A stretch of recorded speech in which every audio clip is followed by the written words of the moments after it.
siang Ibu Bapak Saudara, Namo Buddhaya. Ya, senang sekali setiap hari Minggu diundang lagi ke Samakidang. Ini untuk yang kesekian kalinya. Biasanya menghubungi saya itu melalui asisten saya. Minggu lalu, 2 minggu lalu hampir asisten saya meninggal dunia. Ya, jadi mohon doanya. Nanti bisa lihat di Instagram saya ya, saya lagi suasana berduka sebetulnya. Jadi 2 minggu yang lalu lebih kurang ya. Jadi besok pas 2 minggu. Jadi biasanya panitia sebelumnya ya menghubungi asisten saya, dan asisten saya kesini beberapa kali. Karena saya lihat lagi di postingan saya di Instagram, ternyata saya sudah berceramah di sini sejak tahun berapa ya. Jadi saya bikin hashtag tuh, Ponija Podi, maksudnya Ponija ini ya, Podi Wihara dulu Cetia ya, Samakidang tahun berapa itu ada tuh.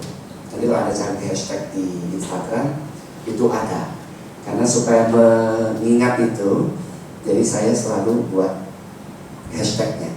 Jadi meninggal dunia, agamanya Katolik, tapi sudah pergaulannya karena ikut saya pasti kenalnya Bante semua kan? Iya, para Bante semua, tapi saya tidak bisa menawarkan untuk upacara Buddhis karena Katolik. Ya, meninggalkan putra tunggal, usianya 12 tahun, sendirian di Bogor. Ya, jadi ternyata nanti ada mau mengangkat anak angkat ya boleh juga. Ya, ibunya sudah berpisah dan tinggal di kota lain, di Sibolga. Begitu ya. Jadi dari kecil mungkin ada yang pernah lihat ya. Di sini ada yang pernah lihat ya. Putra asisten saya dulu itu, ketika saya ceramah suka ke depan tuh. Masih kecil gitu ya, dari mulai lahir gitu ya. Oke, itulah sekadar informasi saja, karena begitu kemarin saya lihat postingan lama ada di sini gitu ya, di Wihara Samakidang, Cetia Samakidang. Baik saudara, hari ini tema kita sangat penting, utamanya buat Anda yang mau sukses.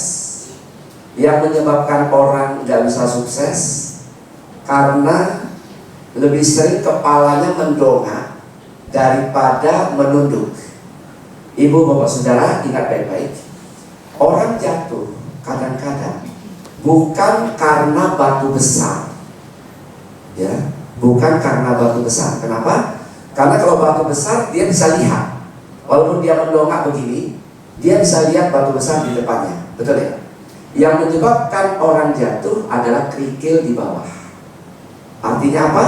Kalau orang egonya besar, maka dia sering mendongak begini, dia lupa di bawah ada kerikil yang bisa membuat dia terpeleset. Setuju ya? Karena itu saya sampai detik ini, walaupun saya mungkin pendidikannya banyak ya, kalau Anda lihat gelarnya itu baru sebagian ya. Kalau ditulis semua mungkin nggak muat. Biarpun begitu banyak ya, ketika saya mengisi buku tamu, entah ke pernikahan, entah ke di rumah duka, saya hanya menulis 2 kata aja, Ponijan Leo. Satu itu. Kedua, ketika saya berbicara dengan Anda, siapapun Anda, profesi, posisi, gaji, setinggi serendah apapun, saya tetap akan menghormati. Ya, jadi saya akan tetap ketika salaman itu, iya Pak, iya Bu, tetap begini. Coba Anda berlatih begini, karena orang rendah hati itu nggak rugi. Setuju ya? Tapi kalau orang tinggi hati, seperti tadi saya contohkan ya, dia tinggi hati melihatnya ke atas, dia lupa ada kerikil di bawah, maka dia kepleset. Ada air di bawah, ada selokan sedikit di bawah, dia nggak lihat, maka dia akan terpleset dan masuk ke dalam selokan itu. Saya tetap menghormati tukang beca di Yogyakarta, misalnya ketika kita ke Malioboro, tukang beca bersusah payah, ya kan, ketika tanjakan saya ikut turun. Nggak usah turun Pak, saya kan memang tugasnya bawa beca. Oh nggak apa-apa, saya turun, ikut mendorong.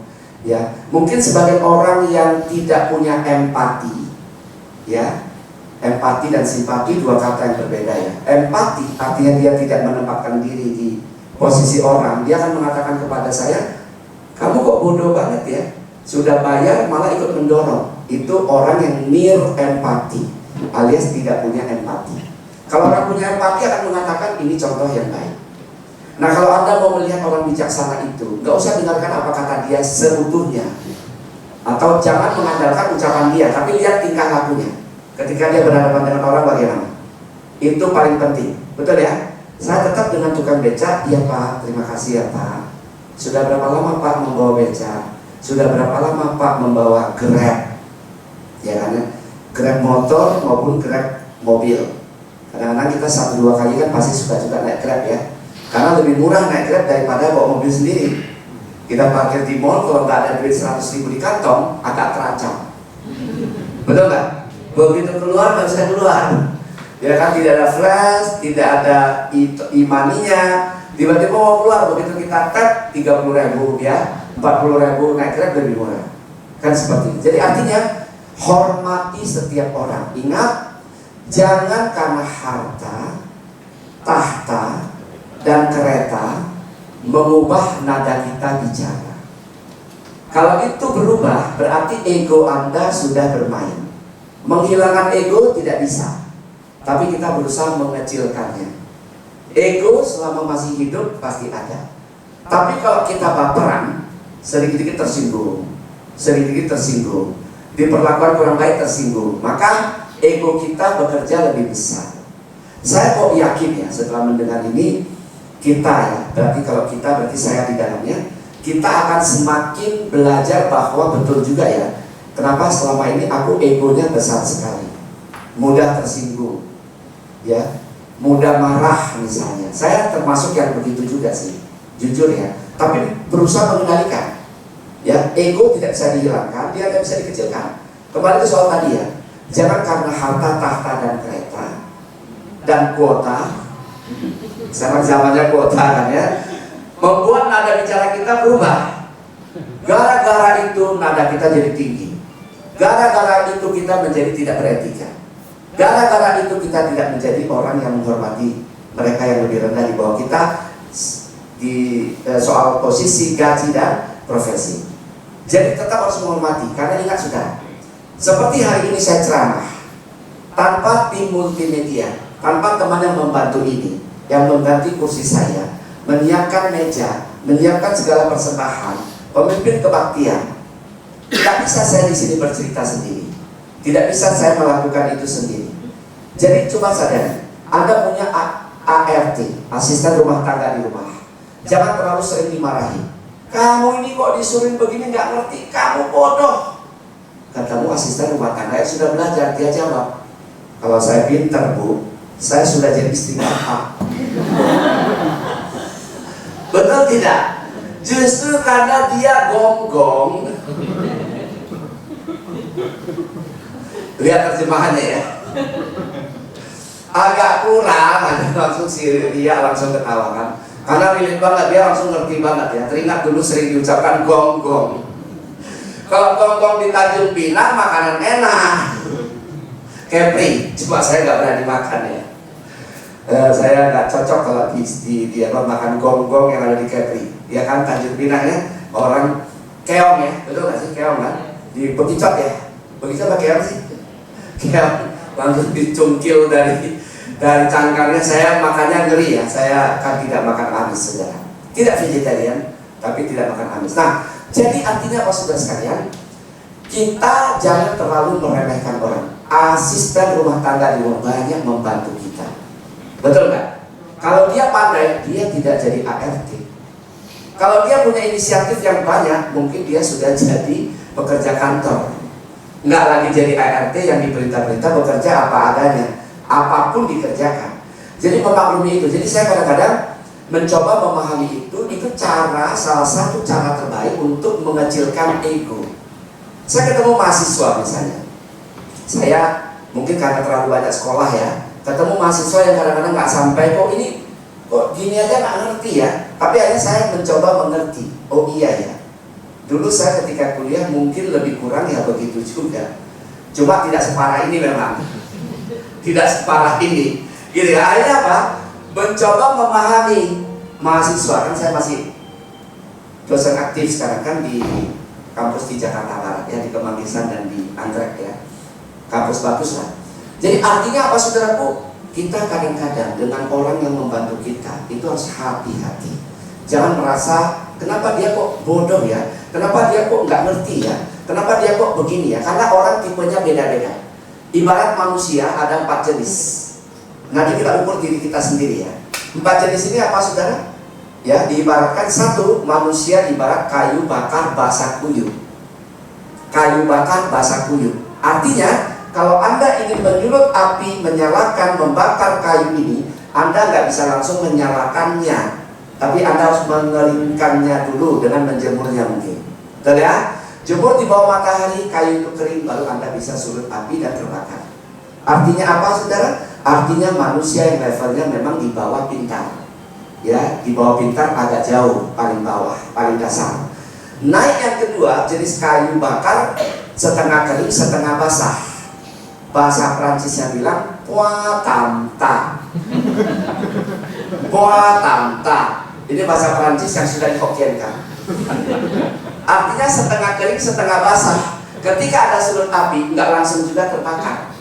Dia pasti akan perlu penjemuran. Betul ya? Kita jemur dulu dia agak kering, baru kita sulut api, terbakar kayunya. Nah itu jenis yang kedua. Ini lumayan. Ini sudah agak menengah dari kayu bakar tadi. Yang jenis yang ketiga, kayu bakar kering tapi lembab. Kering tapi lembab. Lembab bahasa okennya apa ya? Sip. Apa? Sip. Mesti tanya sama yang mahir. Saya kadang-kadang sudah banyak lupa ya. Tapi rindu dengan bahasa Hokkien gitu kan. Aslinya kan memang dari Medan kan. Sip ya. Dia lembab. Nah begitu disulut api, mungkin nyala, mungkin tidak. Lebih paten lagi, lebih oke lagi kalau kita jemur. Begitu kering, kita sulut api, dia akan terbakar dan kayunya terbakar. Ini jenis manusia pintar. Yang tertinggi manusia cerdas. Anda baru 2 kalimat, dia sudah ngerti. Kalau kayu basah kering, kayu basah total tadi, basah kuyup, Anda menjelaskan 10 kali, belum mengerti. Memang disitulah saatnya Anda untuk melatih kesabaran. Ya, bisa nggak Anda sabar? Nah, kayu jenis yang paling tinggi ada kayu-kayu yang kering kerontang, cerdas. Ya, begitu Anda sulut api, langsung menyala. Itulah orang pintar, orang cerdas. Ya, jadi kalau kita sebutkan dalam bahasa ekstremnya itu bodoh, sedang, pintar, cerdas. Sayangnya tidak semua manusia cerdas. Seandainya manusia semua cerdas, nggak ada yang jadi bawahan.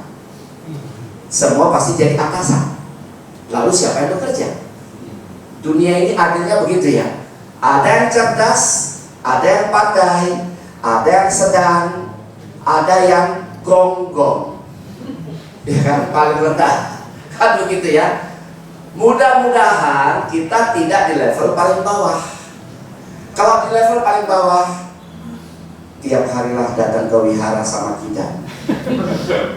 Bernama sekarang tiap hari di sini, baca parita yang banyak belajar sama senior-senior, orang-orang lebih berpengalaman dalam hidupnya, sehingga kita jadi lebih pandai. Baru kita bisa bergaul sama orang, bisa mencari kehidupan yang lebih mudah dan lebih gampang gitu ya dari kehidupan untuk kehidupan kita ini. Jadi saudaraku, mari kita sadari bahwa nggak semua orang itu cerdas, nggak semua orang itu pandai. Saya boleh jujur mengatakan ya, saya mungkin karena terlalu banyak belajar ya, dia baca ini, baca itu, ikut ini, ikut itu, macam-macam. Jadi kalau ketemu orang begitu berkomunikasi gitu ya, 2-3 kalimat dia nggak nyambung, saya sudah selesai. Begitu saya bilang, jadi kita mau membahas tentang AI. Hah? Apa itu? Saya tuliskan di kertas besar. AI. Oh, AI ya. AI. Sekarang semua sudah serba AI. Maksudnya AI banyak bantu kita. Begitu dia bilang begitu, saya langsung mengelus dada. Oke lah ya, apa ketemu lagi ya. Lain kali aja ya. Nggak, bukan merendahkan orang, tapi nggak nyambung, levelnya jauh, ya kan? Kecuali dia tanya dan jujur gitu, apa itu Pak? Saya boleh belajar nggak Pak? Makanya saya suka bilang sama orang begini, saudara, mudah-mudahan tips ini bermanfaat buat Anda. Kalau Anda sedang berdiskusi dengan seorang pandai, siapapun dia di bidangnya, saran saya satu, banyak diam aja. Betul? Banyak diam, banyak catat, banyak tanya. Kalau kurang jelas, jangan berdebat sama dia. Hati-hati. Kalau Anda berdebat, Anda dapatnya sedikit, yang di debat juga jengkel karena nggak sampai.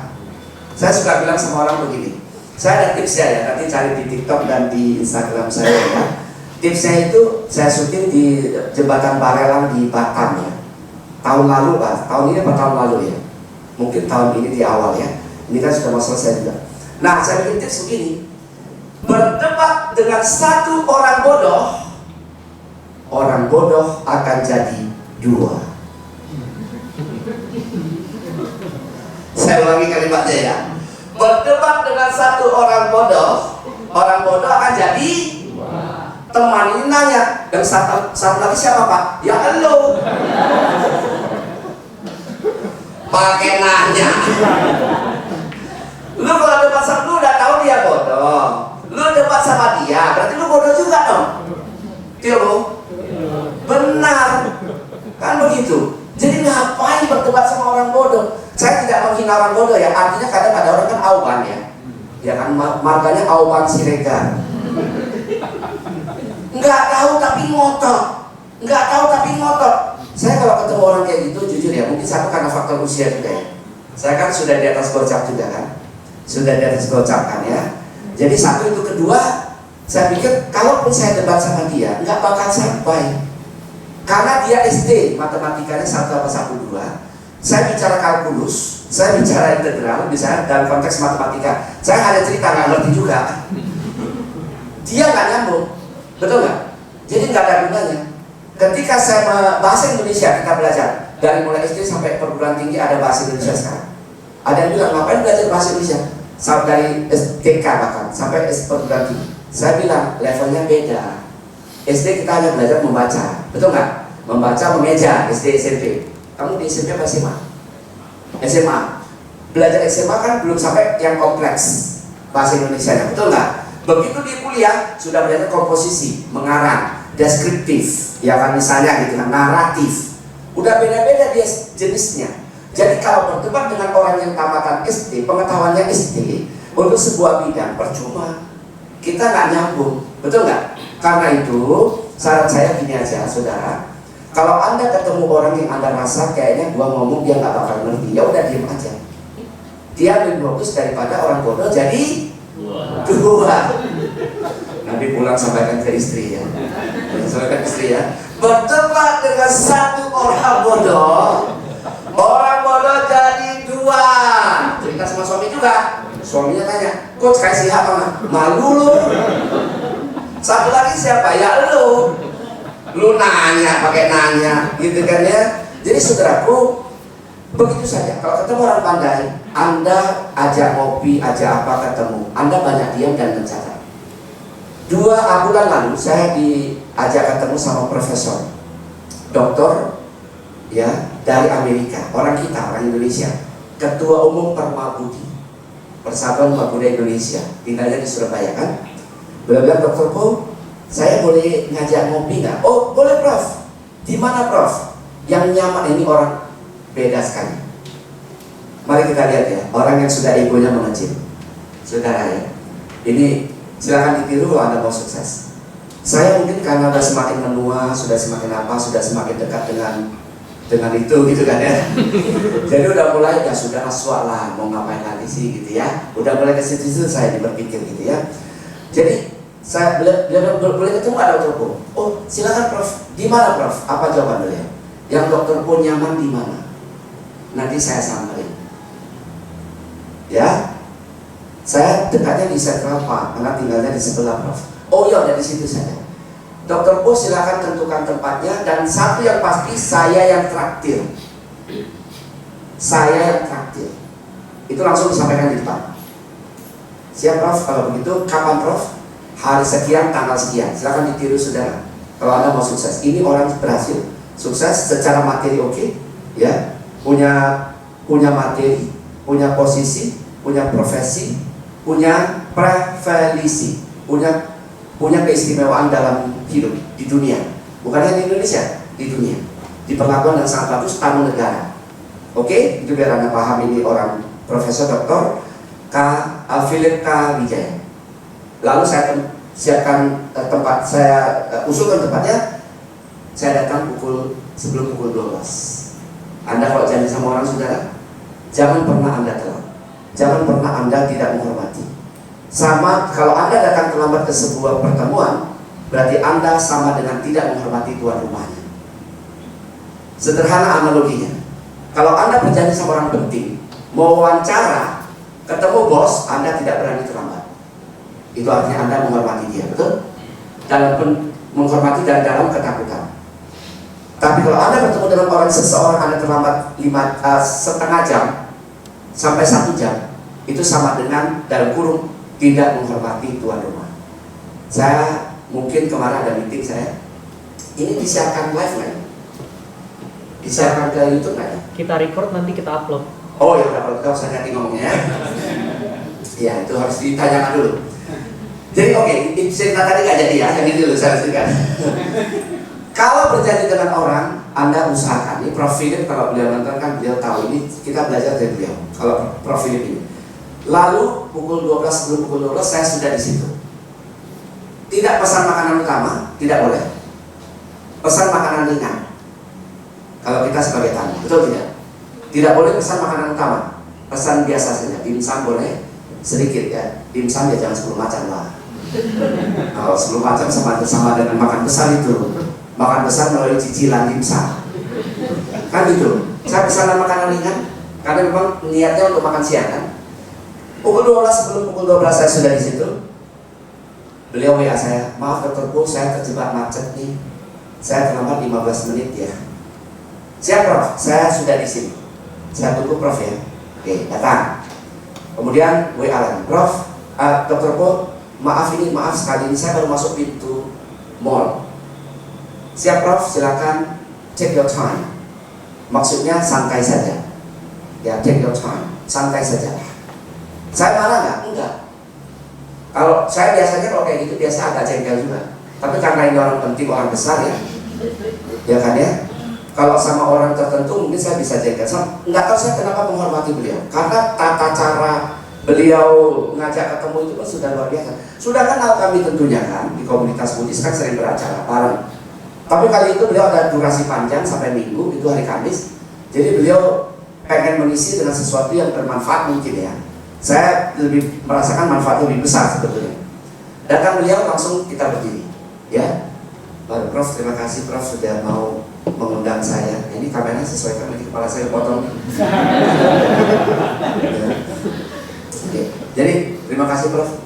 Kami ngobrol saudara 4 jam. Saya hanya melemparkan 1, 2, 5 pertanyaan. Catat. Setiap kali beliau bicara catat, penting, rekam.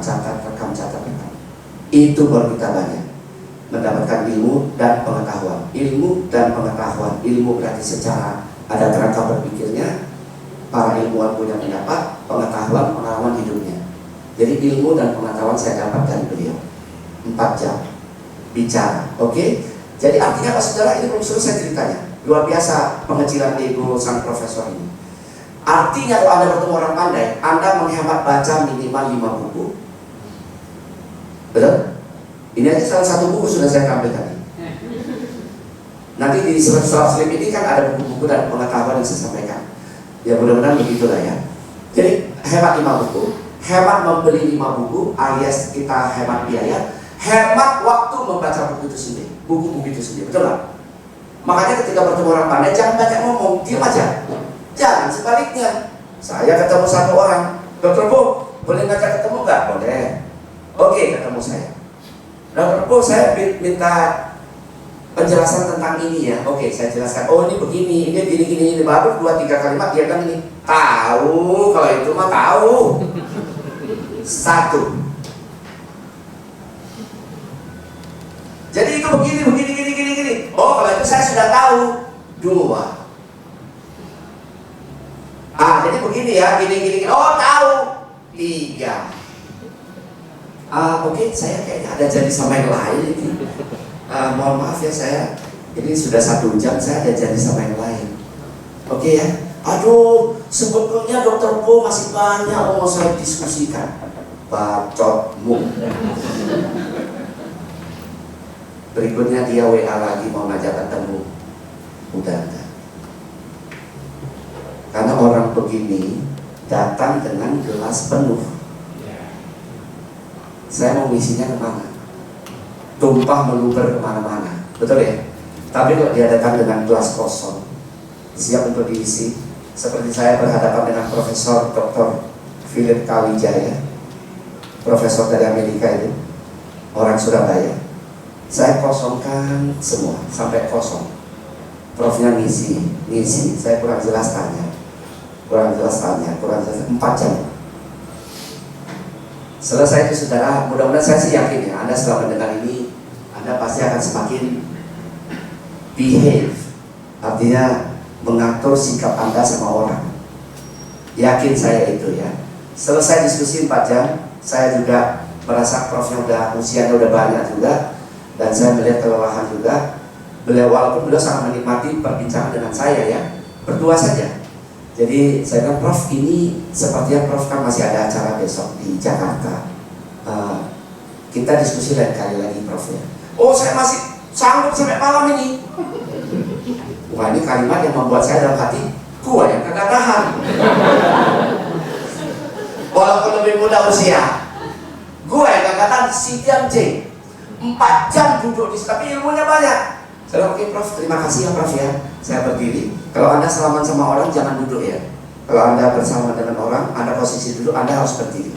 Siapapun dia, itu part of ethics, bagian dari etika kita. Terima kasih Prof sudah mau mengundang saya dan sudah mentraktir saya hari ini. Semoga Prof acaranya lancar sampai hari Minggu. Oh ya udah, keluar kami kan. Begitu keluar, saya pikir sudah selesai kan? Karena di Mall Central Park, beliau mau ke kiri, saya mau ke kanan. Kan saya tinggal jalan kaki ke rumah saya kan. Saya tinggalnya kan di apartemen. Cuma bertiga kami kan, saya istri dan putra tunggal kami kan, bertiga saja. Jadi saya mau pulang. Saya mau lihat Anda tinggal Anda kemana arahnya? Saya ke kiri, Prof kan ke kanan. Oh nggak apa-apa, saya mau lihat ini di mana Anda. Nggak apa-apa Prof, sampai sini aja. Nggak apa-apa, saya mau lihat lorongnya di mana. Tapi dalam hati saya, I learned something. Ini profesor luar biasa, betul nggak? Beliau ngantarin saya sampai di tangga eskalator menuju ke apartemen saya. Karena dia tidak connecting persis, tapi kan tinggal jalan aja kan. Sampai di bawah eskalator, saya bilang, Prof, terima kasih banyak sudah mengundang saya, mengantar saya sampai sini. Prof, silakan naik ini eskalatornya menuju ke atas. Nanti Prof perlu ke lobby. Karena saya mau tawarin antar, beliau nggak mau. Beliau tidak mau saya antar, ya kan? Beliau tinggalnya di hotel di daerah Selipi ya. Jadi, Prof kan itu daerah kekuasaan saya dong. Maksudnya liftnya kemana-mana kan saya sudah tahu, ya kan? Prof silakan naik liftnya ini, nanti naik ke atas. Di situ ada toko Tubi, ada toko brother di situ kan. Nah, Prof di depan sudah lobby. Ya, beliau bilang, oh saya sudah tahu. Kalau ini tahunya beda. Artinya menyenangkan gitu. Maksudnya tidak mau menyusahkan saya ngantar beliau. Beda konteksnya ya. Oke, baik Prof, terima kasih Prof ya. Sampai jumpa lagi. Salam untuk keluarga ya Prof. Iya baik Dr. Bu, silakan ya. Saya naik eskalator masih di situ. Coba lihat kita ngantar orang ke mobil. Belum pun dia pergi kita udah balik. Orang sopan kalau ngantar dia akan tunggu sampai mobil itu jalan. Buka jendela. Terima kasih ya, baru jalan. Ada orang mobilnya belum jalan, baru keluar pintu. Duam! Boleh mau. Tak punya etika. Saya ketemu konglomerat di Indonesia, ada namanya di Google. Konglomerat ya. Ngantar saya sampai ke pintu. Begitu saya naik mobil, baru terima kasih ya Pak, baru saya pulang. Saya sekarang ada jadwal mengajar pejabat tinggi negara yang masih aktif, public speaking. Antar saya sampai ke pintu, baru saya pulang. Orang beretika itu kayak gitu, ya. Begitu dia tungguin sampai kita naik mobil, saya bilang ke istri saya, ini padahal belum buka wis, mau kemana ini jalannya ini, pulangnya bagaimana? Ya sudah, jalan dulu dah. Jalan dulu, ternyata belokannya salah. Harusnya kanan, ini kiri. Ya putar balik. Karena ditungguin kan kita nggak mungkin dong. Ya kan, pelan-pelan dulu. Kita lihat dia masih nungguin di situ. Ya kan ya, masih nungguin di situ ya kan ya. Ya sudah, kita jalan dulu ya, pikir dulu, pikir. Rupanya mapnya salah arah. Putar lagi. Sampai begitu saudara. Prof Philip itu. Jadi ngantar saya pakai eskalator, di bawah eskalator persis loh saudara. Begitu saya pergi kan, saya naik eskalator, saya pikir sudah pergi kan, masih di situ. Luar biasa. Ini orang berada secara harta, tahta, kereta, kuota lengkap, memperlakukan orang lain seperti itu. Wajar, sukses. Artinya apa? Egonya sudah dia perkecil. Nah, kita bisa gitu enggak? Ketika salaman berdiri, ketika salaman membungkukkan badan sedikit begini, bisa enggak? Kayak lihat orang Jepang, hai 45 derajat, kadang-kadang hai 90. Begitu berdiri, tamu sudah hilang. Karena dia height-nya ngeri, 90 derajat. Makanya di Jepang mejanya kayak gini. Nggak jarang Anda lihat meja Jepang tinggi. Kenapa? Height 3 kali, beliau kepala. Apalagi ada vas bunga. Langsung ICU. Begitu masuk ICU, keluarganya datang, si pasien sudah bilang sama dia, ICU, bye-bye. Udah bukunya itu, sudah tak lama itu. Kan gitu kan ceritanya kan ya. Jadi saudaraku, semoga inspirasi cerita ini, saya banyak hal bertemu orang kaya, pejabat tinggi negara, menteri, ya kan ya. Ini bukan cerita kosong melompong ya. Menteri segala macam itu sopannya. Jadi kuncinya di kita. Kita sopan. Belajar, saya kalau lihat orang itu saya lihat tingkah lakunya. Ini orang sopan betul. Salaman aja sampai bisa nunduk kayak gini. Kalau kita yang agak-agak sombong kan, oh iya, lu siapa? Lu siapa? Ini kan tinggal di depan sepatu aja, sepatu basah, kan begitu. Ponijan Pak, oh sudah tenang saya dalam hati, terkenal juga gue ternyata ya. Dalam hati, oh ya sudah, berarti Bapak ini sudah kenal saya, kan begitu. Jadi salaman tetap, walaupun kita saya nih udah Ponijan Pak, Ponijan Bu, Ponijan Ji, oh iya Pak, saya sudah tahu Pak, oh iya terima kasih Bu. Kita begitu. Nah, satu lagi, yang berikut lagi contoh nih sebelum kita masuk ke ini ya. Ini pembukaannya sudah melebihi yang lain-lain kan, supaya Anda paham.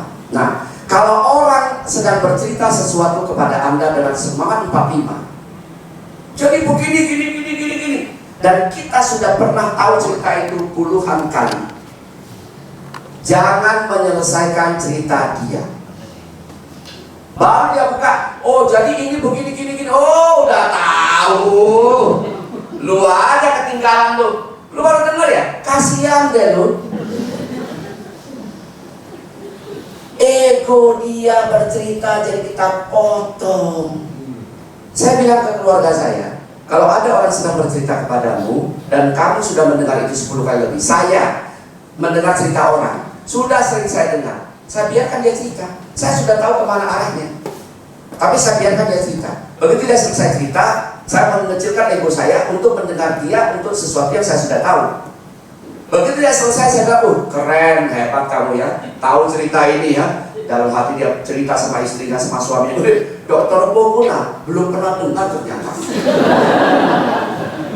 Buktinya apa? Saya dengar, oh luar biasa kamu loh ya. Ini tuh, apa salahnya membesarkan hati orang, kasih orang kebahagiaan. Seperti seorang penyair, namanya Su Tongpo di zaman Tiongkok kuno dulu.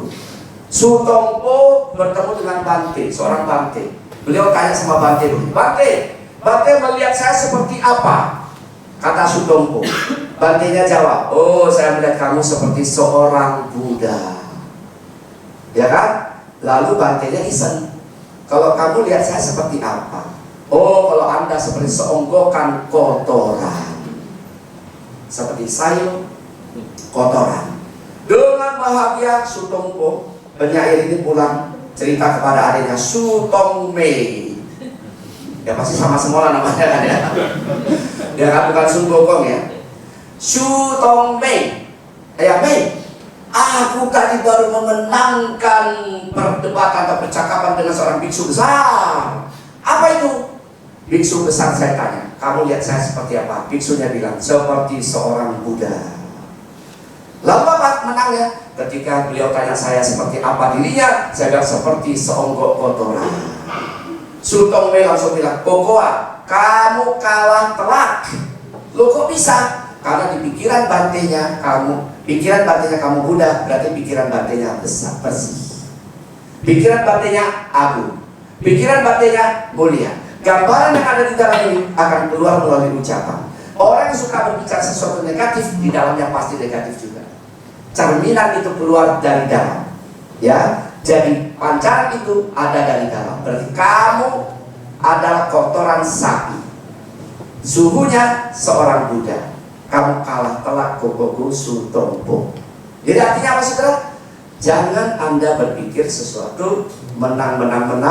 Orang lagi bercerita kita potong, kita egonya menang. Karena kita lebih tahu duluan. Sebetulnya kita kalah. Kenapa? Kalah terhadap ego. Betul kan? Ego tidak mengecil, semakin besar. Saya sampai hari ini, nanti kapan hari Anda ketemu saya, atau nanti kapan Anda bercerita, saya sudah pernah dengar, saya pasti akan diam aja.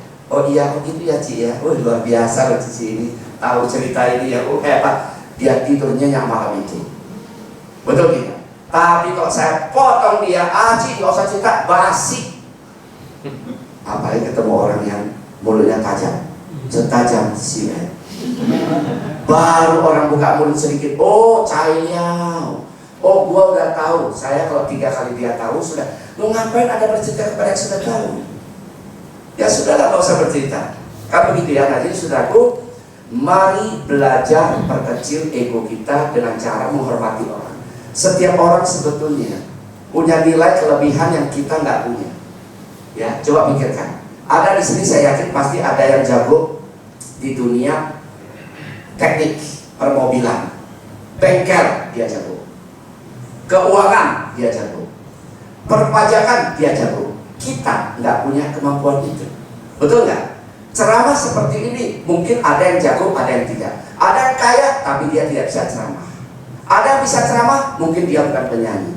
Kan begitu kan ya? Buddha sudah katakan Dhammapada ayat 80. Ya, Dhammapada ayat 80 biar kita sadar supaya ego kita bisa kita kecilkan. Apa bunyinya? Membuat saluran air mengalirkan air. Tukang panah meluruskan anak panah. Tukang kayu melengkungkan kayu. Orang bijaksana mengendalikan dirinya. 4 profesi. Saluran air, dia tidak bisa meluruskan anak panah. Ya, tukang kayu tidak bisa mengalirkan air. Ya, tukang kayu belum tentu bisa mengendalikan dirinya karena sibuk bekerja, tidak berlatih meditasi dan seterusnya. Ayat 80 Dhammapada ini menggambarkan kepada kita bahwa kecenderungan orang umum menyebutnya passion, ada juga yang menyebutnya di buku lain sebagai elemen, ya kan? Ada juga menyebutnya sebagai kecenderungan, beda-beda. Ya, karena itu kita hormati orang, betul tidak? Ada bapak ketika berbicara, ibu ketika berbicara, oh ini ilmunya banyak. Ya, ketemu orang yang masakannya enak, saya suka tanya, ini masakannya pakai apa? Kok enak ya? Nanti saya bawa istri saya ya. Biar istri saya belajar boleh nggak? Oh boleh dong Pak. Nah seperti itu. Itulah cara kita mengapresiasi orang lain. Tapi kalau nggak enak jangan dibilang enak. Besok dia masak lagi. Sudah Hoja, ditanya Hoja bu, Hoja.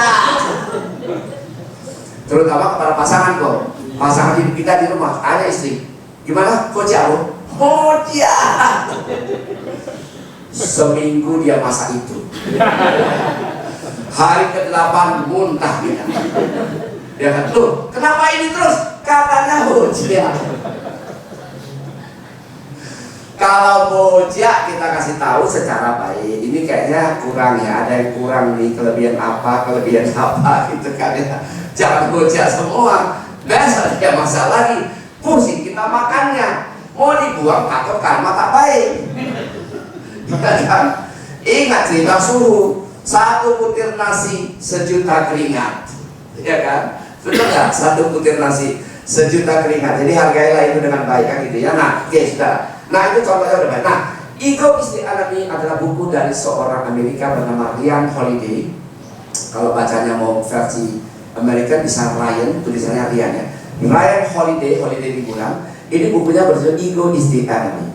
Ego adalah musuh. Mari kita lihat. Saya mau cerita kepada Anda dulu ya. Nah, Anda lihat. Di zaman dulu siapa yang tidak punya Nokia? Kita kemana-mana dulu pergi tak perlu pusing soal chargernya. Betul nggak? Datang ke toko Abeng, Along, AC, Akal, Atu, tetap ada chargernya. Nggak usah kita bawa charger, betul nggak? Dulu. Sekarang ada Android tipe C, ya kan? Tipe A, tipe apa lagi? Bukan tipe A, yang saya kecil itu apa namanya? Yang micro kan? Yang micro, ada yang iPhone, Lightning dan lain-lain. Sekarang kita pusing, nanti mungkin akan diseragamkan jadi C semua, lebih bagus lah ya. Jadi kita semua nggak pusing ya. Kayaknya iPhone seri ke berapa mulai ya? Saya seri 14, 15 ke atas kayaknya udah C ya. 15 ke atas sudah C semua kalau di iPhone. Nah udah C semua, jadi bayangkan nih. Tapi karena sombongnya, egonya, tidak akan bisa mengalahkan kami, handphone 1.000.000 umat. Akhirnya saudara, CEO-nya berkata begini, saya sedih, kenapa kami kalah, padahal kami tidak melakukan kesalahan apa-apa. Itu betul. Saya sedih, kenapa saya kalah, kenapa kami kalah, padahal kami tidak melakukan kesalahan apa-apa. Betul, dalam hal produksinya, dalam hal produknya, nggak salah. Coba Anda lihat, Anda di sini saya tanya ya, siapa yang pernah menggunakan 2-3 varian dari sini? Kelihatan nggak? 2-3 varian. Siapa yang pakai ini? Ada nggak yang pakai 2-3 varian? Coba. Saya menggunakan produk sesuai nama saya, sesuai atribut saya. Apa? Ada yang tahu? Saya menggunakan jenis iPhone Nokia sesuai atribut saya. Atribut saya sebagai apa? Ayo. Ini kayaknya nggak ada yang punya Nokia ya. Atribut saya ada nggak situ? Ada nggak? Komunikator 91E atau berapa dulu, ingat nggak? Ada ya? Itu yang warna itu. Warna mana itu? Di sini ada komunikator nggak? Belum ada ya? Nah, saya pakai tipe yang komunikator yang buka begini tuh. Oh ya? Nah, pertama ada silver. Saya beli silver. Kemudian dia ada warnanya, warna apa namanya itu? Merah marun. Harga waktu itu 9,5 juta pada saat itu. Ya, 9,5 juta itu saya pakai itu 2 kali pakai. Yang pertama yang silver, yang kedua yang itu komunikator. Anggota dewan semua pakai itu pada masanya.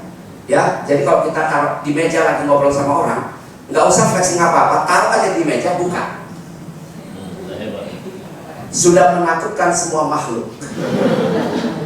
Ya, taruh di meja, dia kan bisa berdiri kan? Masih ada di rumah. Tapi nggak usah pakai lagi sepertinya. Saya masih simpan sekarang. Nanti kalau ada museum saya ya, museum pribadi, masih ada tuh. Jadi taruh di meja, tinggal buka.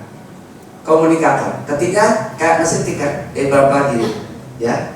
Nggak kerja pun pada waktu itu kita pura-pura ketik aja. Jadi ada kapan yang lihat komunikator. Jadi kalau Anda search di Google, komunikator keluarnya cuma ini sama saya. Coba ketik nanti komunikator ya di Google ya. Nanti dapatnya ini. Ya kan? Atau ada ChatGPT. Siapakah komunikator Indonesia? Atau apakah komunikator Indonesia itu? Kira-kira gitu lah. Jadi ini tidak ada yang bawa charger. Kepala chargernya, betul nggak? Semuanya punya charger. Masa itu lihat, power bank ada nggak? Belum ada. Tapi daya tahannya bagaimana? Luar biasa. Nggak usah ada bawa power bank, ini sudah tahan lama. Betul tidak? Zaman dulu kami tidak tahu kenapa kami kalah, padahal kami tidak melakukan kesalahan apapun. Secara teknis, secara produksi tidak ada salah, tapi kamu salah di dalamnya. Ya, physically, secara fisik tidak salah. Produknya semua orang pakai pada masanya, makanya HP 1 juta umat, betul nggak? Tapi begitu dia songong, tidak mau ikut perkembangan dengan sistem-sistem operasi yang baru, muncullah BlackBerry. Semua beralih ke BlackBerry, betul?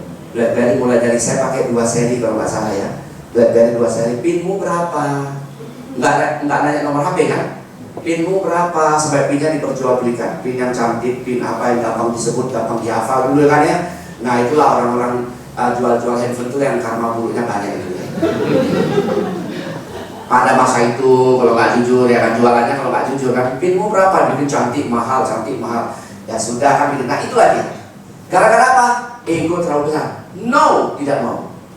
Di Jakarta ada satu mall juga, katanya ketika dulu diminta connecting dengan satu mall baru, nggak mau.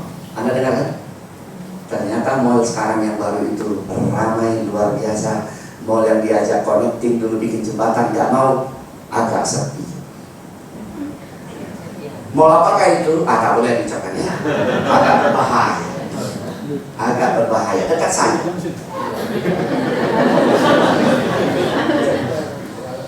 Ya dekat saya kan banyak ya. Itu saya tinggalnya strategis.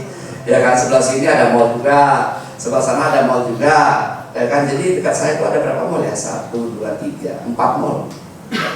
Kalau mau jalan kaki, tinggal jalan kaki aja sampai. Nggak main setengah jam punya.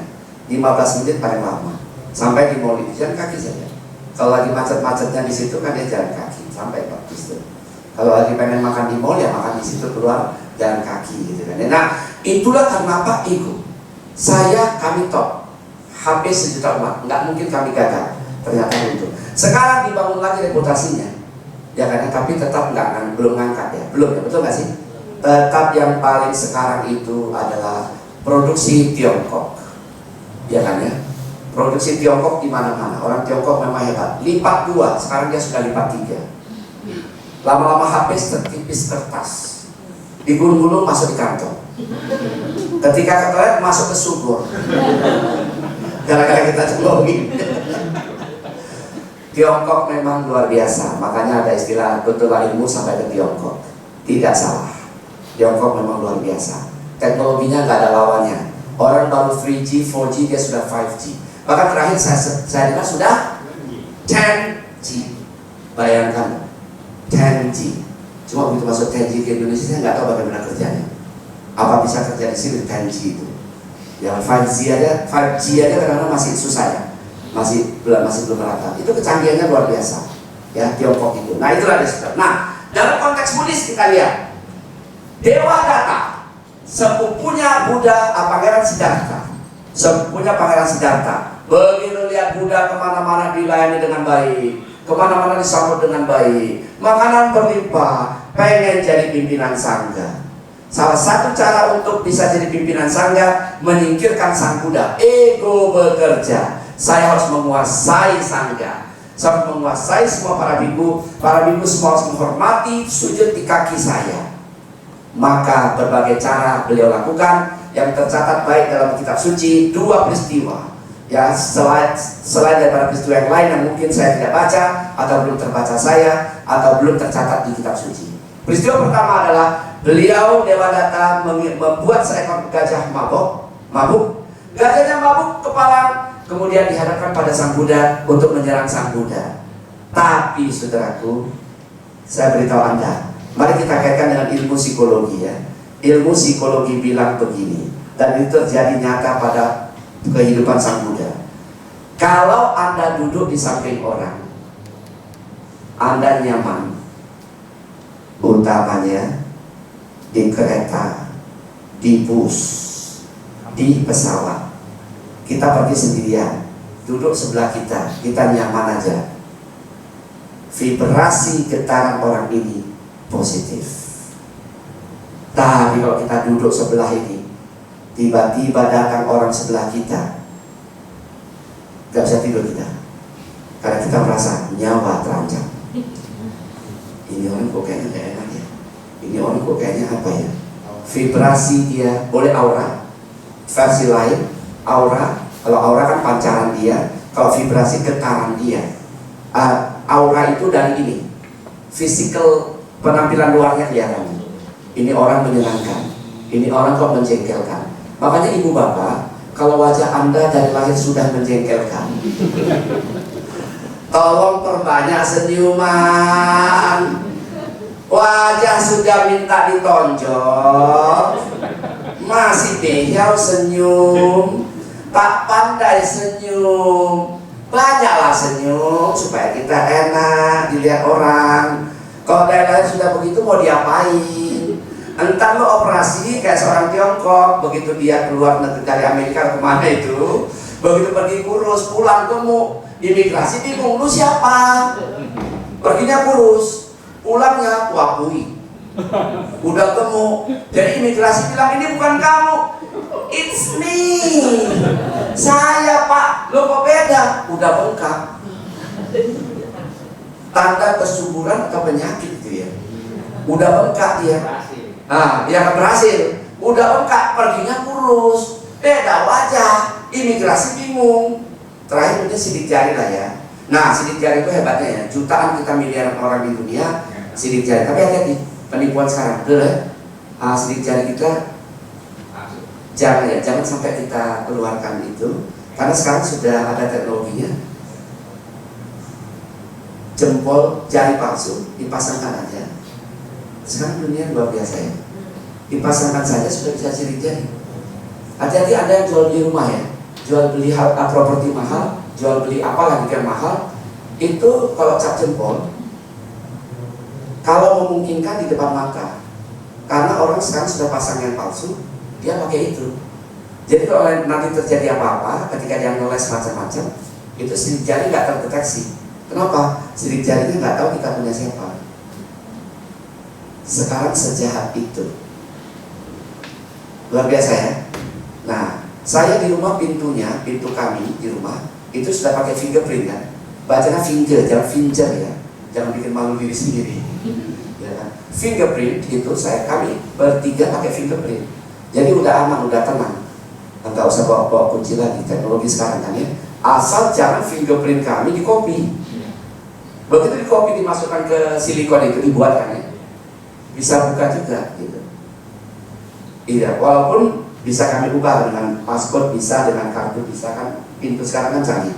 Jadi seperti itu, gitu ya. Oke, nah selanjutnya, jadi ingin menguasai sangga, gajah mabok vibrasi tadi ya. Kalau Anda duduk samping orang, kok saya rasanya nyaman. Makanya gini, saya kan mengajar di kampus di Jakarta Barat ya. Saya bilang ke mahasiswa saya begini, ya, kalau kamu nanti suatu hari berpacaran dan ingin menikah, ya, kamu cari yang nyaman saja. Kalau tidak terlalu kaya, ya nggak apa-apa. Ya cuma ya kalau bisa jangan miskin kali lah pula. Ya. Miskin kali lah pula sampai kemana-mana jalan kaki. Ya kan, makan dulu di warung Tegal, pulang-pulang sakit perut. Ya itu kan nggak iya juga. Jangan miskin kali. Jangan pula kau mengejar kaya sebagai utama dan pertama. Itu prioritas jangan. Tapi kau pilih yang nyaman saja. Kenapa? Vibrasinya. Nah, gajah mabuk ini tiba-tiba di depan Buddha Gautama langsung berlutut dan bersujud, tidak jadi menyerang. Tadi pagi atau kemarin ya saya lihat di TikTok, seorang perempuan memakaikan baju high chain kan, yang untuk lihat king itu. Ada kan kalau mahal kan lihat king tuh, pakai high chain kan, jubah kepada 4 ekor anjingnya. Anjing kecil-kecil, dia pakaikan baju high chain seperti yang dia pakai juga tuan rumahnya ini, dia pakaikan. Dan unik dan anehnya, itu bukan AI, itu bukan AI yang bikin, itu bukan AI yang bikin ya, itu asli. Dia berdiri, ya kan, baca king, berlutut, namaskara, anjing ikut persis. Luar biasa. Ada suhunya. Kemudian yang di video yang sama, sesi yang kedua, suhunya dan si perempuan ini berdoa bersama. anjingnya ikut di samping kiri kanan dua-dua. Nanti cari ya, nanti cari anjing berdoa atau apa lagi gitu ya kan ya. Nanti Anda buktikan ucapan saya bisa seperti itu. Sampai netizen komentar, kok ada ya yang menyiksa membuang makhluk selucu dan sesetia itu. Anjing paling setia salah satunya di dunia, kalau bukan satu-satunya. Kalau ilmuwan kan nggak boleh bilang satu-satunya, agak riskan kan. Jadi untuk mengunci supaya jangan didebat, ya kan, binatang paling setia kalau bukan satu-satunya adalah salah satunya adalah anjing. Sampai dibuat hachiko di Jepang, betul nggak? Di di Shibuya itu, di depan stasiun kereta api, di depan mall besar di Shibuya itu kan. Nah jadi itu langsung itu gajahnya bersujud. Percobaan pertama gagal. Percobaan kedua di Bukit Girjakuta. Siapa yang sudah pergi ke India, ke Tanah Suci? Yang sudah pergi siapa? Belum ya? Nah, ibu bapak, para bapak dan ibu yang usianya sudah banyak, kalau putra putri Anda tanya ya, pengen apa mama? Bilang saja papa mama pengen ke India. Minta itu aja, pengen ke India. Anda minta itu. Nanti Anda pergi ke Bukit Girjakuta. Girjakuta itu bukitnya tinggi, nggak semua orang bisa naik.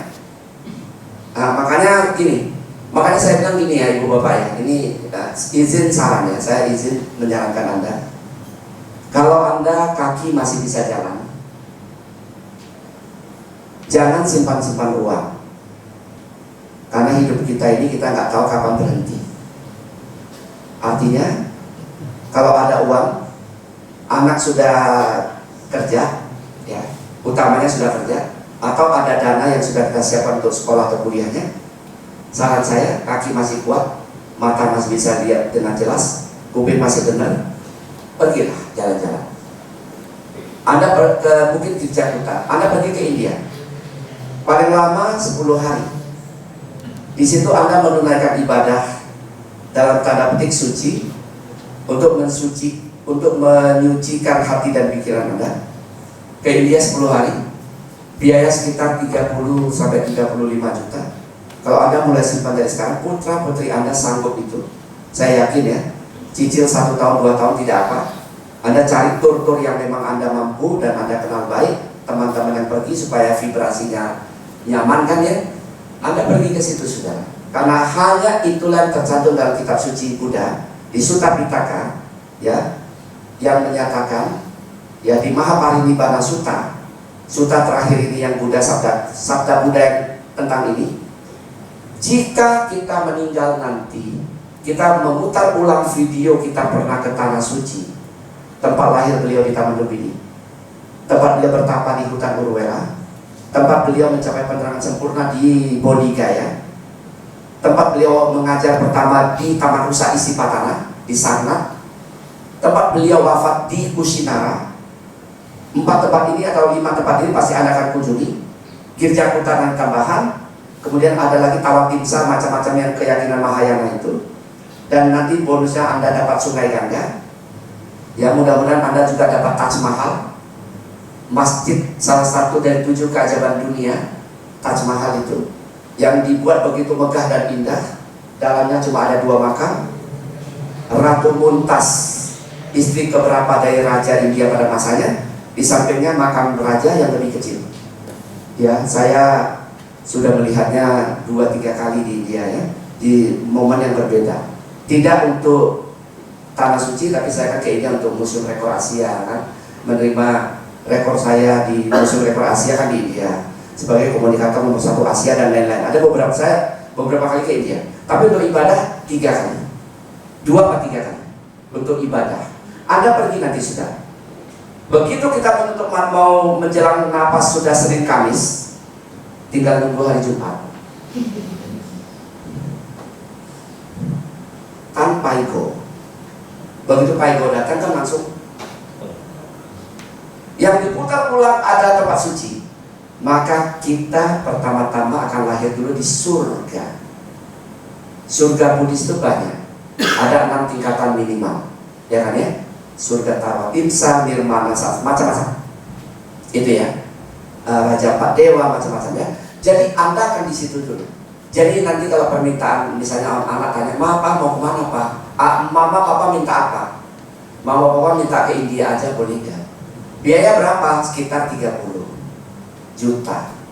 Ya kan, Anda cicil lah pelan-pelan ya kan, uang belanja ya kan. Paling tiap hari makan kangkung, makan genjer, makan apa, bagus juga kan, badan mengurus, ya kan ya.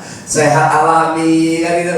Nanti bisa pergi ke situ gitu kan ya. Nah, dari Bukit Kijakuta nanti Anda pergi ke sana, mudah-mudahan dapat rute ini. Karena lain tour dia lain-lain, dia punya apa itinerary-nya ya, atau tujuan wisatanya beda-beda. Jadi dari bukit itu dewa datang melemparkan batu besar. Tujuannya apa? Menimpa Buddha, membunuh Buddha. Tapi namanya orang suci, aura dan vibrasinya suci, bersih, maka batu itu pecah berantakan menjadi kerikil. Salah satu kerikilnya melukai mata kaki Buddha. Karena Buddha masih punya badan fisik manusia, mata kakinya terluka dan berdarah. Bedanya sama kita meraung-raung cari betadin. Buddha Gautama tidak perlu itu, beliau hanya menyadari, oh luka sudah. Arahat ya, Buddha. Menjadi Buddha kan sudah tidak lagi punya rasa sakit itu ya, tapi itu fisik tidak bisa ditolak itu. Jadi istilahnya apa saudaraku? Apapun yang akan terjadi pada diri kita, sekeras, sehebat, sekuat apapun kita mencegahnya, dia tetap akan datang. Buddha bisa saja mencegah itu, tapi tidak beliau lakukan. Betul tidak? Ya karena tetap terjadi pada dirinya. Tapi sebaliknya, apapun yang rezeki karma kita akan datang kepada kita, sekeras, sekuat, sehebat apapun orang mencegahnya, dia tetap akan datang kepada kita. Saya percaya itu terjadi pada kehidupan saya sering. Orang mau keras mencegah kayak apapun, kalau itu rezeki saya, dia akan tetap saya terima. Tapi sekeras apapun, sekuat, sehebat apapun saya melakukannya, kalau bukan rezeki saya, dia tidak akan datang pada saya.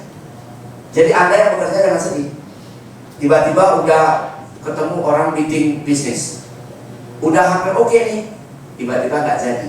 Ingat ucapan saya, sekeras, sehebat, sekuat apapun kita berusaha, kalau bukan rezeki dia akan datang. Betul ya? Tapi kalau dia rezeki, sekuat, sehebat, sekuat apapun orang mencegah, dia tetap akan datang. Karma bekerja. Saya percaya itu dalam usia saya yang di atas 55 malah saya sekarang, ya kan? Sudah saya alami banyak peristiwa kayak begitu. Ya, tiba-tiba nggak jadi, tiba-tiba ya sudah. Apakah kita menyesal? Manusia biasa pasti ada menyesal, bukan menyesal ya, kecewa, betul kan? Manusia biasa pasti kecewa. Kalau ada orang mengatakan saya tidak kecewa lagi Pak, oh ini manusia bahaya. Kenapa? Setengah gila sudah. Ya jangan-jangan sudah hampir gila dia, sampai dia mengatakan begitu, kan begitu ya. Nah itulah saudara, akhirnya karena peristiwa begitu hebat mencelakai Buddha,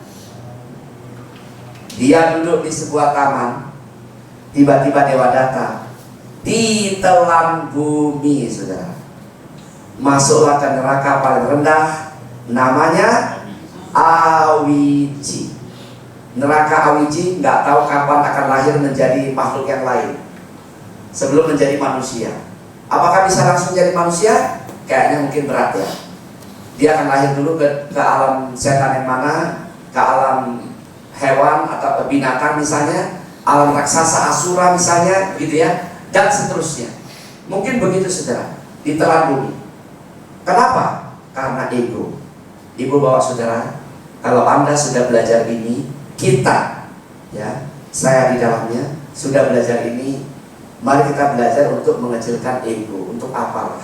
Apalagi saya lihat di sini kan usia kita sebagian kan sudah banyak juga. Rambut pun sudah meninggalkan dunia hitam. Rata-rata ya lihat tuh, rata-rata kamu rambut sudah meninggalkan dunia hitam ya Pak ya. Saya juga meninggalkan dunia hitam Pak, cuma saya cat ini Pak. Karena profesi Pak, profesi kan, profesi saya kalau nampak tua kalian nanti orang nggak semangat melihat saya Pak. Jadi saya mau nggak mau 3 minggu sekali harus merapikan diri, 3 minggu sekali harus, ya itulah ya. Itu profesi beda kita. Kalau Anda yang tidak berprofesi seperti saya jarang dilihat, biarkan saja rambut Anda meninggalkan dunia hitam. Semakin putih, kalau bisa silver. Nanti tiba-tiba jadi silver rambutnya kayak si AI kan. AI rambutnya udah mulai bagus tuh. Nah si AI biar itu rambutnya kayak gitu tuh. Itu sweet itu. Kalau satu yang perang kan akibat cat ya kan ya. Ya kan ya. Tapi kalau yang asli boleh, dibiarkan aja. Dibiarkan supaya meninggalkan dunia hitam. Nanti punya bahan cerita sama teman. Aku sudah meninggalkan dunia hitam. Kau kapan? Kira-kira gitu ya. Nah, saudaraku, inilah ayat Dhammapadanya dia. Di dunia ini ia menderita. Di dunia sana ia menderita. Pelaku kejahatan menderita di kedua dunia ini. Ia beratap ketika berpikir, aku telah berbuat jahat dan ia akan lebih menderita lagi ketika berada di alam sengsara. Dhammapada ayat 17. Jelas disampaikan di situ saudaraku. Artinya akibat ego inilah terjadi. Saya tahu dalam kehidupan kita mungkin kita pernah disakiti orang. Cincnya gocap. Saya juga nggak ngerti kenapa sebutannya gocap. Dan kenapa tidak cincnya cicapgo. Cincnya gocap. Oleh saudara kita mungkin kita disakiti. Tapi saya mau pesan, kalau saya minta Anda tunjuk tangan, mungkin gak ada yang berani. Kalau ada yang berani sih paten, keren. Apakah masih ada yang menyimpan dendam kepada saudaranya sendiri? Siapa yang berani tunjuk tangan? Karma buruknya 50% dihapus di depan altar. Mungkin ada.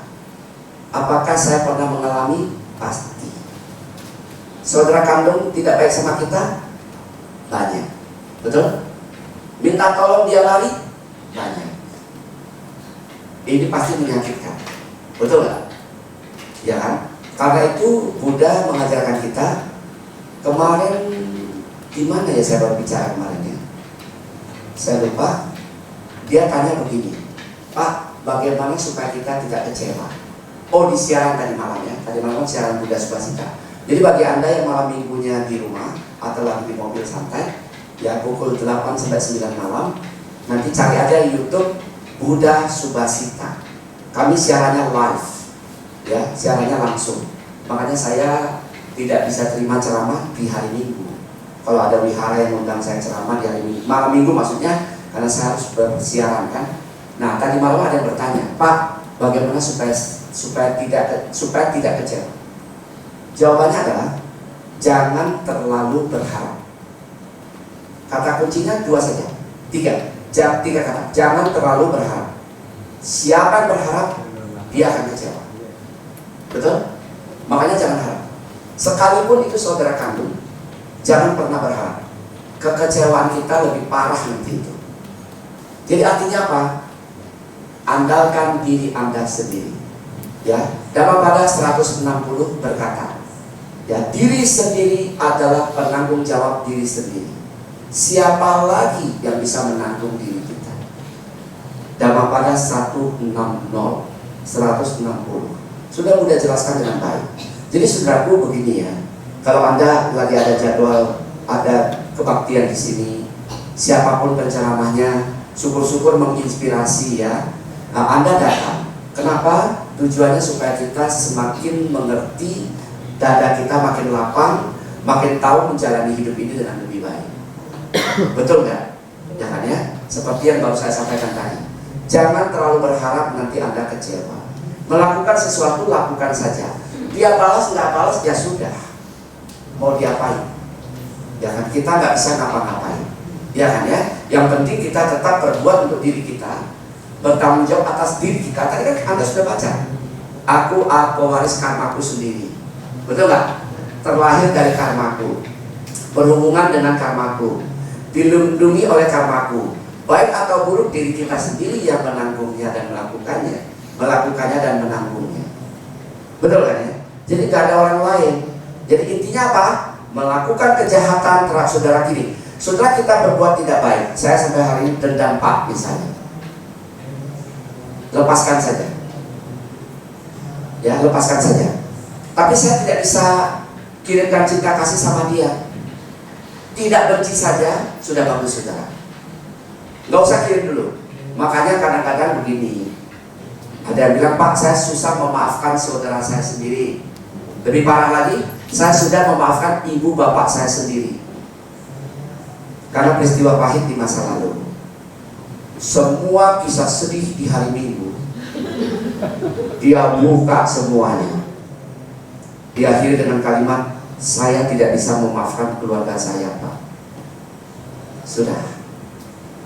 Setiap kebaktian belajar mengucapkan Sabe Sata Bawantu Sukitata. Itu hanya Buddhis yang punya. Hanya Buddhis yang mendoakan semua makhluk.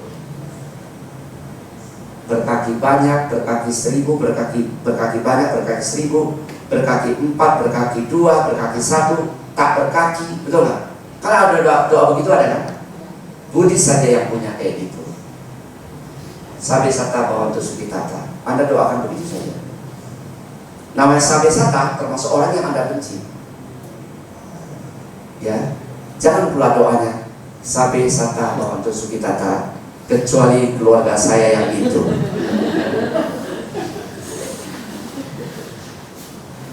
Jangan doanya begitu. Nanti orang bilang di sesat ini, siapa yang ngajarin ini? Oke, lanjut ya. Nah, oke, lanjut. Nah, bagaimana cara kita mengatasinya? Kerugian ego. 1, hidup terisolasi. Orang terlalu sombong. Ada yang mau temenin nggak? Tidak ada.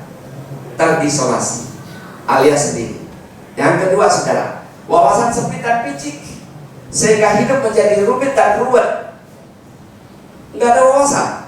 Anda dengan ceramah, wawasan bertambah. Tak ada wawasan, hidup Anda pasti semakin sempit dan picik, ruwet dan rumit. Nggak bisa, ya. Ini kerugian saja dulu. Ekonomi terganggu. Coba ibu bapak jualan, ego besar, orang menawar, Anda marah, dia pindah toko. Kalau bapak penjual hati-hati ya. Kalau pembelinya perempuan ini beda gopak tuh aja. Dia naik gojek pindah toko. Begitu pulang ditanya tetangganya, lu beli berapa? Ini 4.500, lu 5.000, murah gue. Terus tetangganya tanya, belinya pakai apa? Gojek ongkos 15.000. Lalu orang tanya, yang menang siapa? Yang menang ego dia, ego pembeli yang ini. Tapi yang kayak itu satu ego. Kedua, ini soal kepuasan batin. Anda jangan pikir si Cenggo goceng, dia belinya si Cenggo, ya kan, tetangganya goceng. Kepuasan batin itu melebihi segalanya, walaupun ongkosnya lebih mahal. Begitu pula kita tanya, ongkos tak goceng, tambahkan, ya kan ya, berapa tuh? 6.000. Gua beli cuma 5.000, ongkos Jaklingko gratis. Kenapa kalau Jaklingko? Karena istri saya suka kayak gitu juga. Jadi saya jadi diceritain gitu. Nah, kehidupan sosial, moral, spiritual memburuk. Pergaulan sosial. Ibu bapak, Anda kalau mau lihat orang pergaulannya bagus apa tidak, 2 peristiwa penting. Ya, apakah pergaulan moral, sosial, spiritualnya bagus? Orang ini lihat dari 2 peristiwa penting. 1, saat dia menikahkan anaknya. 2, anggota keluarganya ada yang meninggal. Coba lihat, yang datang banyak enggak? Dengan catatan ya, dia bukan pejabat, dia bukan direktur utama, dia orang biasa kayak kita. Anda paham maksudnya ya? Kalau yang datang banyak, kemungkinan pergaulan dia luar biasa. Betul?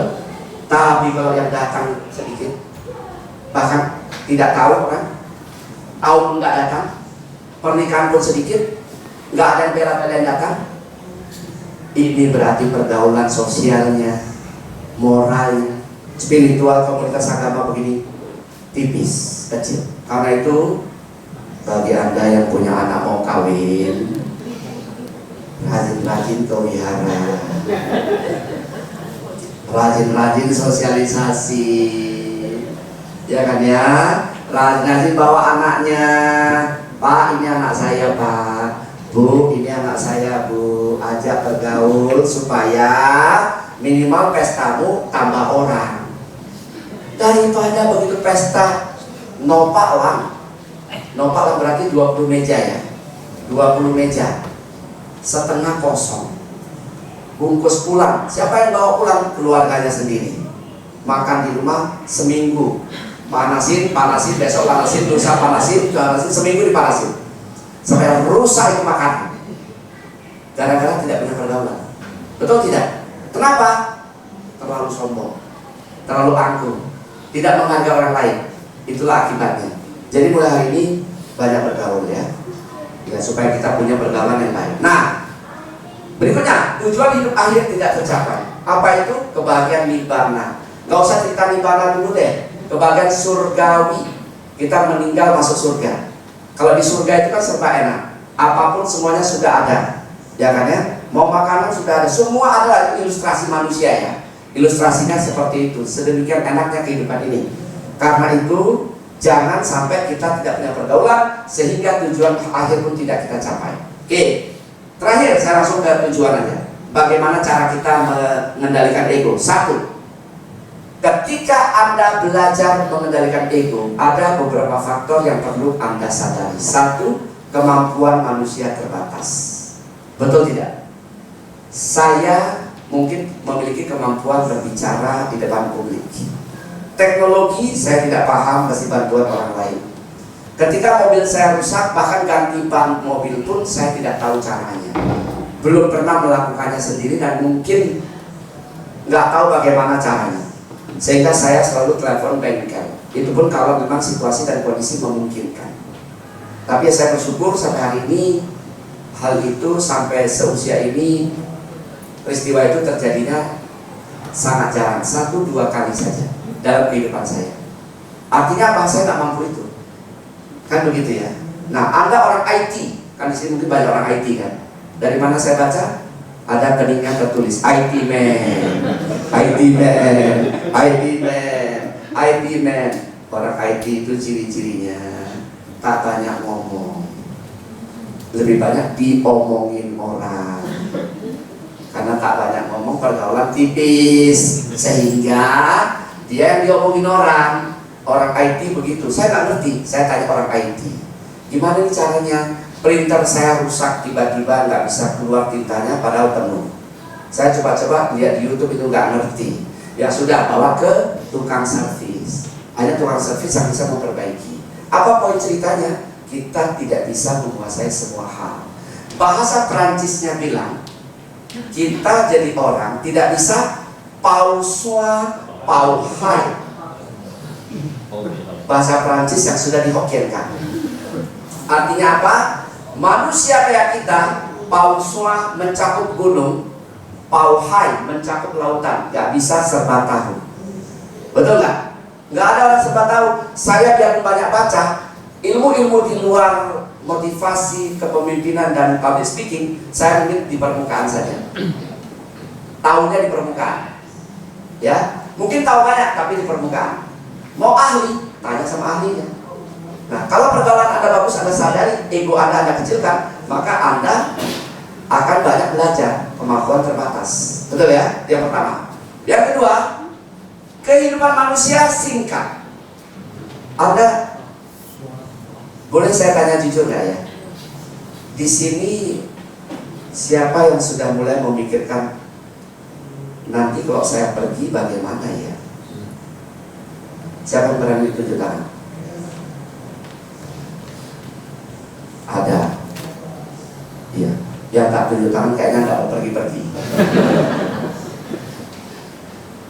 Frankly speaking, saya sudah mulai mikir juga. Ya. Jadi sudah mulai mengurangi frekuensi perjalanan darat yang jauh, gitu ya. Makanya kadang-kadang saya mau nggak mau menolak undangan kalau itu undangan ceramah ya namanya ya. Itu jauh sekali tak ke pelosok mana. Saya bilang maaf ya, saya belum bisa. Boleh nggak saya rekomen orang lain? Kan ya mungkin sudah banyak yang saya ini kan. yang saya tahu, yang pernah saya didik gitu kan ya. Nah, tapi ini bagus, nanti biar dia yang masih muda gitu kan, dia pergi ke sana berpetualangan. Kan dulu kan petualangan saya masa muda sama seperti Anda mungkin kan, kebanyakan kan sudah tak mana-mana kan, jadi cukuplah sudah gitu. Jadi akhir hidup itu kadang-kadang kita berpikir ini ya, kalau kita berpikir hidup ini panjang, apalagi nggak masih lama, itu keliru. Kenapa saudara? Karena ini mati tidak wajib tua. Setuju? Mati tidak wajib sakit. Mati tidak wajib lagi susah. Kaya pun bisa mati. Jadi ini kita pikirkan konteksnya kalimat ini. Kehidupan ini singkat. Mati tidak wajib tua. Asisten saya umurnya 45 tahun. Ya, putranya 13 tahun. 4 bulan lalu sahabat baik saya, putrinya tiba-tiba lompat dari apartemen. Mungkin diduga beban kuliah terlalu berat. Ibu bapak, kalau Anda punya putra putri yang lagi kuliah ya, jangan mendesak dia ya. Percaya saya ini akademisi ya. Saya akademisi, dosen aktif di kampus sampai hari ini, aktif ya. Jangan desak putra putri Anda.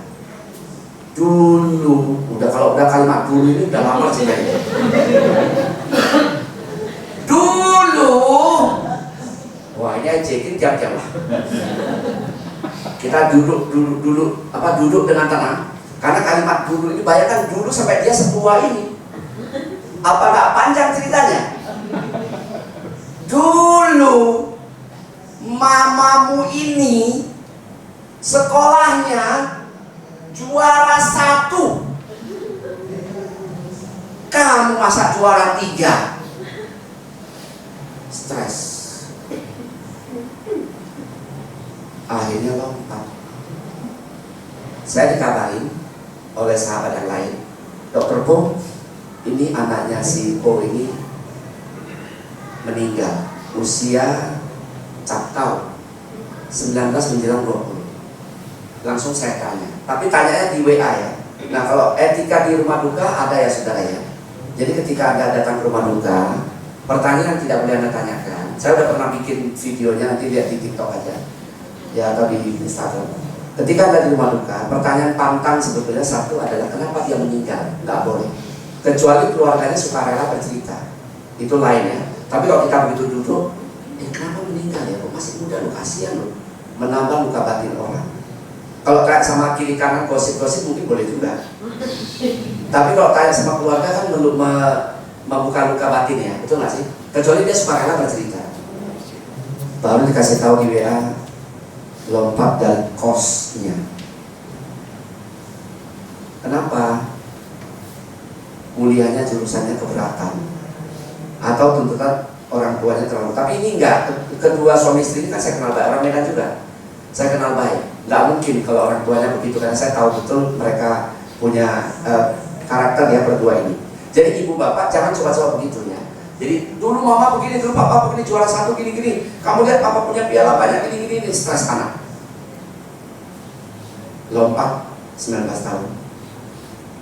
CCTV itu ya, kelihatan dia lompat, nyangkut di tenda. Setelah nyangkut jatuh. Begitu jatuh langsung pergi. Hari itu juga saya melayat, saya datang memberikan penghiburan kepada ini anak satu, sebenarnya perempuan pula. Maksudnya ada anak cowok, tapi ini anak perempuan cuma satu yang meninggal ini 19 tahun. Jadi artinya apa? Mati tidak wajib tua. Mati bisa kapan saja. Mati bisa muda. Mati tidak wajib sakit. Tidak wajib miskin, susah banget tidak. Kaya juga banyak mati. Kan begitu kan ya. Jadi artinya hati-hati. Tetap kita sadari. Makanya ada sebuah pepatah bilang kayak gini, berbuat baiklah engkau hari ini seolah-olah engkau mati besok. Nanti keluar dari ruangan ini, setelah selesai kebaktian, bawa motor, bawa mobil yang baik. parkir yang baik.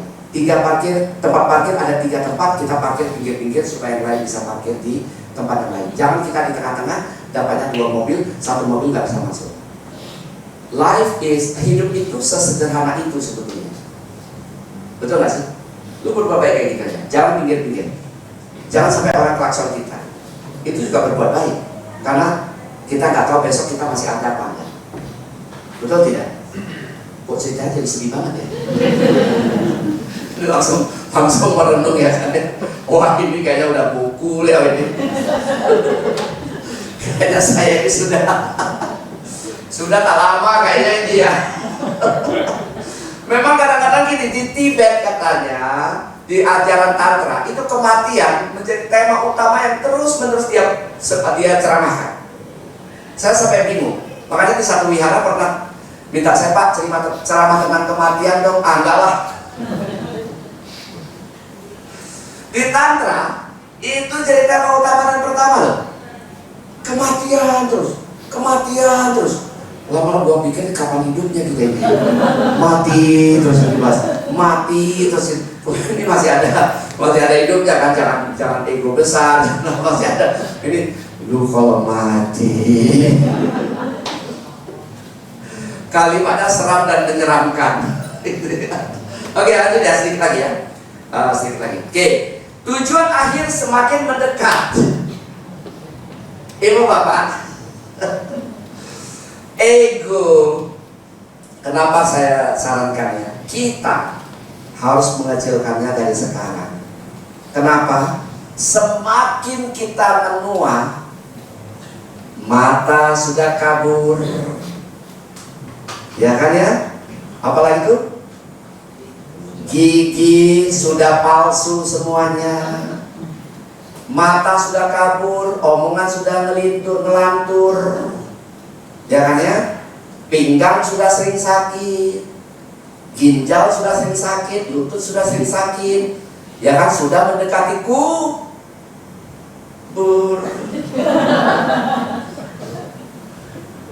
Mau apa lagi? Coba, mau apa lagi sih? Coba, semakin kita menua, kenikmatan hidup semakin dicabut. Dulu gigit makan rendang, sekarang rendang makan gigi. Begitu dia tarik, giginya pun ikut. Ai, kita sama kok.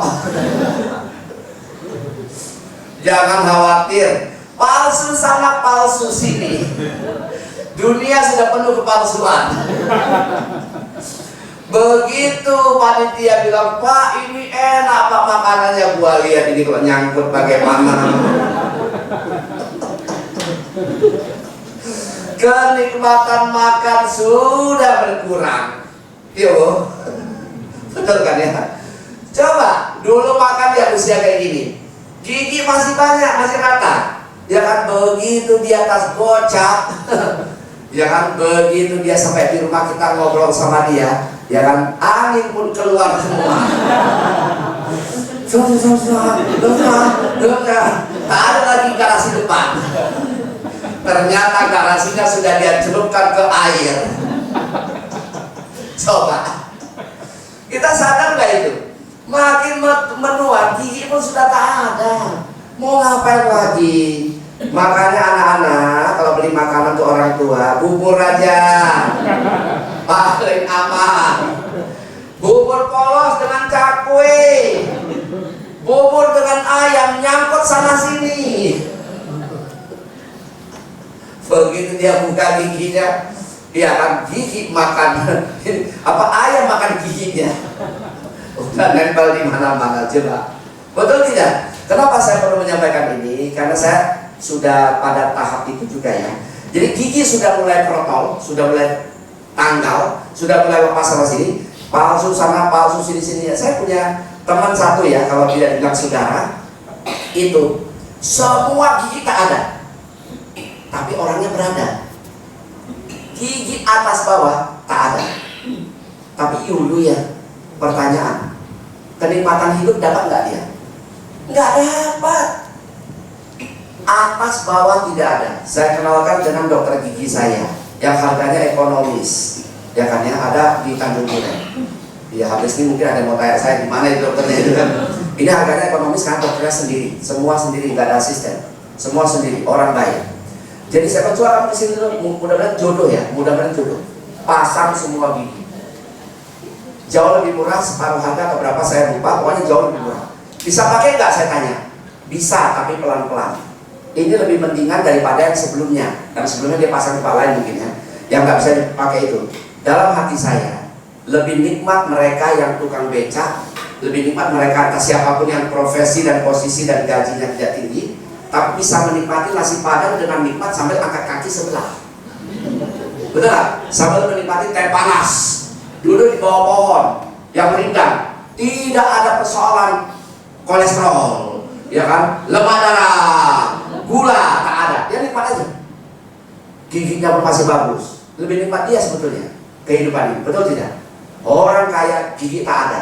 Udah itu mata kabur, ya kan? Lihat apa namanya? Full apa? Kan biasa kalau kita ngecas kan full. Dia pikir beautiful. Padahal ya kan? Cas full, beautiful dia baca gitu kan. Saking kaburnya itu mata pun sudah kabur, pendengaran pun sudah tak jelas, semuanya sudah palsu.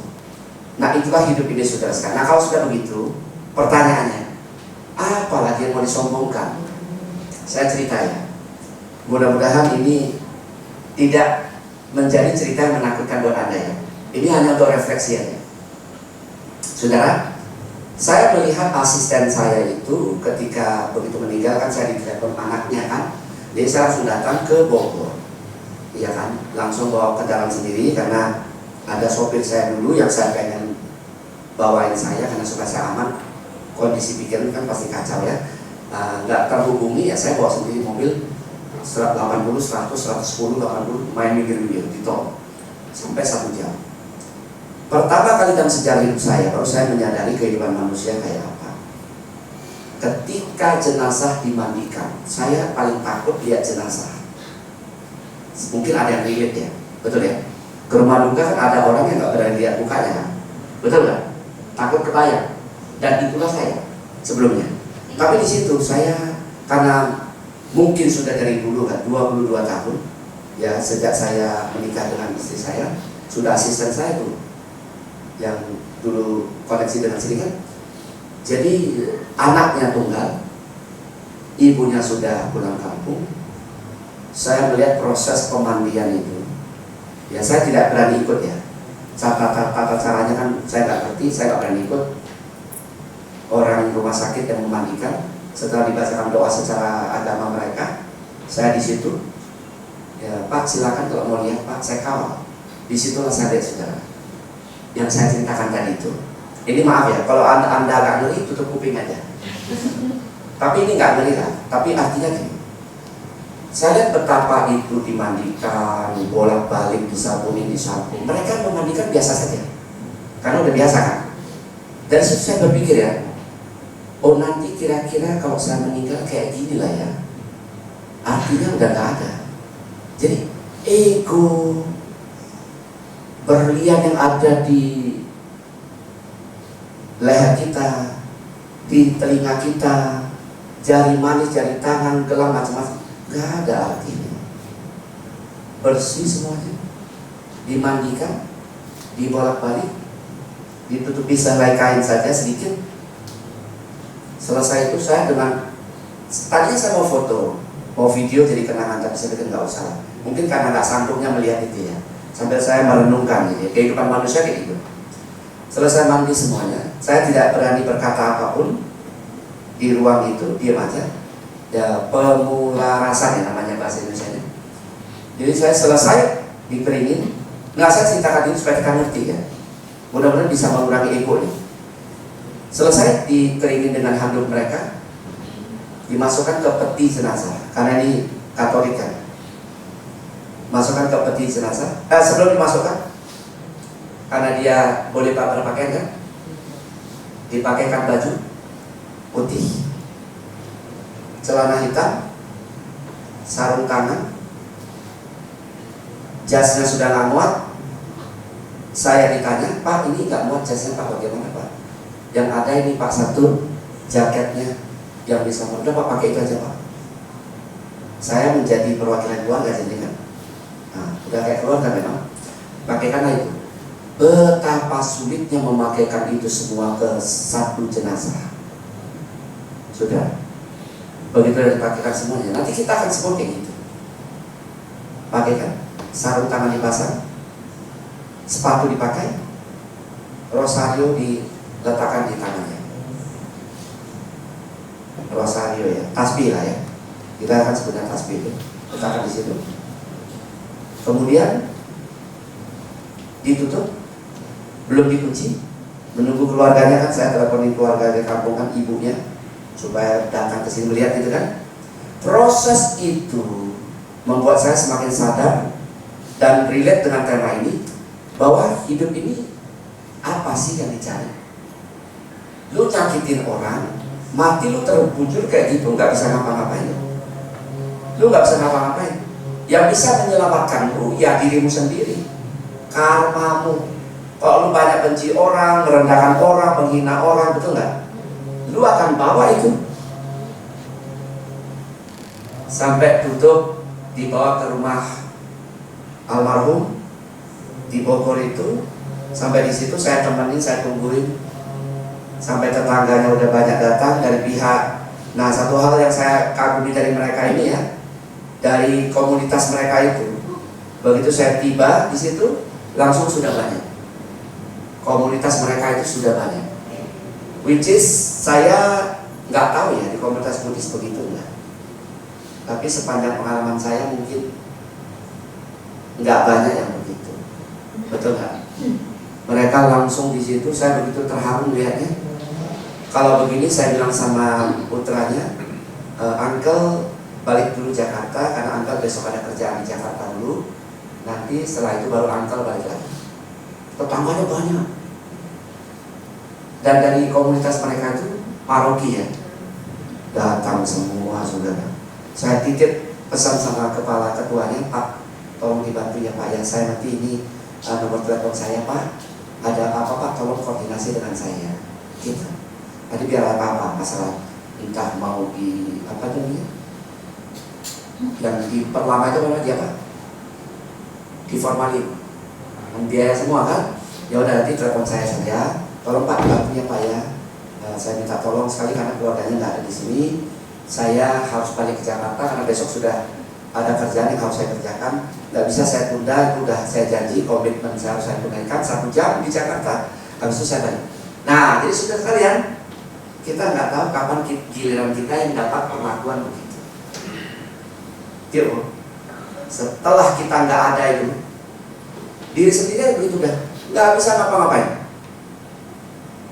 Ya kan? Nah, paling kita menunggu doa dari orang-orang yang tidak kita sakiti hatinya. Akhirnya muncullah lagu Di Sugianto, jangan sakiti hatinya.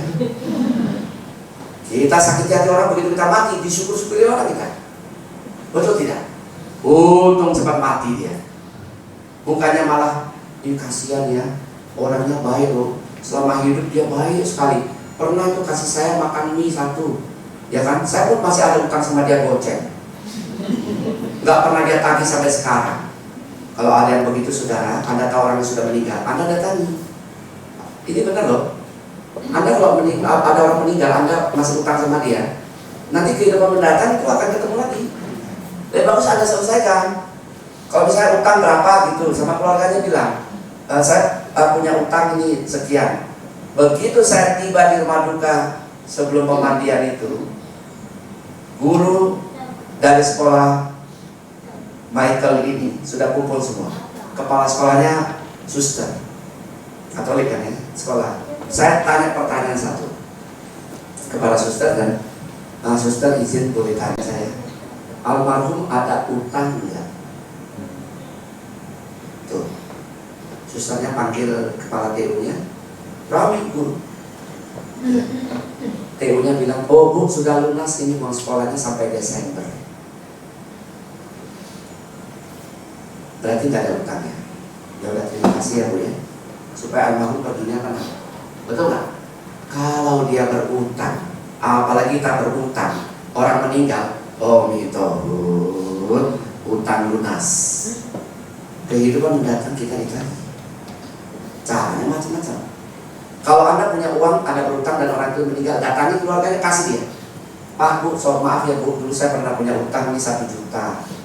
Ya kan 500.000, 200.000, 50.000, utang makan bakmi alok 17.500. Ini saya bayar ya Bu ya. Itu penting, betul nggak sih?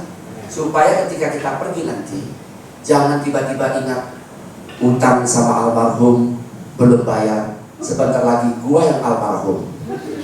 Ini bagaimana cerita? Judul sinetron Indosiar. Almarhum tidak bisa meninggal tenang karena memikirkan utang kepada almarhum. Almarhum tidak tenang karena berutang kepada almarhum. Itu saudara ya. Jadi itulah ceritanya, menjadi renungan buat saya, sehingga saya pikir ya sudahlah, kita hidup yang baik aja. Jangan sakiti orang, nggak mampu nggak usah beli apa-apa, nggak mampu nggak usah ngomongin orang, orang mampu kita turut bersuka cita alias berbudita cita saja, selesai hidup ini ya. Berikutnya saudara, bahagia adalah tujuan akhir kita manusia. Kalau mau bahagia sebagai tujuan akhir, ego kita kurangi. Jangan sedikit-sedikit kita merendahkan orang, menghina orang dan sebagainya. Itu kan tidak baik ya. Nah itulah saudara yang bisa saya sampaikan. Kemudian nanti bagi Anda yang mau ikut public speaking saya bulan depan, ada ya yang mau ikut, nanti lihat di Instagram saya saja. Nanti Anda bisa ikuti tanggal 7, 8, 9 Agustus, November ada kelas yang akan diadakan di Jakarta. Nanti kalau bagi yang mau ikut, nanti boleh daftar ke situ, ke nomor ini. Dulu dipegang oleh almarhum, sementara oleh tim yang lain, ya kan ya, yang inilah nomor yang dihubungi Ria dulu, yang terus dihubungi sama yang sebelumnya ya, oleh Pak W ya dulu ya. Kesini ini yang dipegang Egi, sekarang dipegang oleh tim yang lain dulu, ya kan ya. Nah bisa hubungi sini kalau mau belajar public speaking. Nanti soal biaya silakan nanti didiskusikan. Ya sampaikan dari Wihara sama Kidam, mudah-mudahan nanti ada perlakuan khusus. Ya. Untuk harga dan sebagainya, yang penting Anda punya niat, minat belajar yang serius itu dulu ya. Baik, saya kira demikian. Terima kasih banyak untuk segala perhatiannya, semoga bermanfaat ya. Mohon maaf apabila ada hal-hal yang kurang berkenan ya. Selamat siang, namo buddhaya.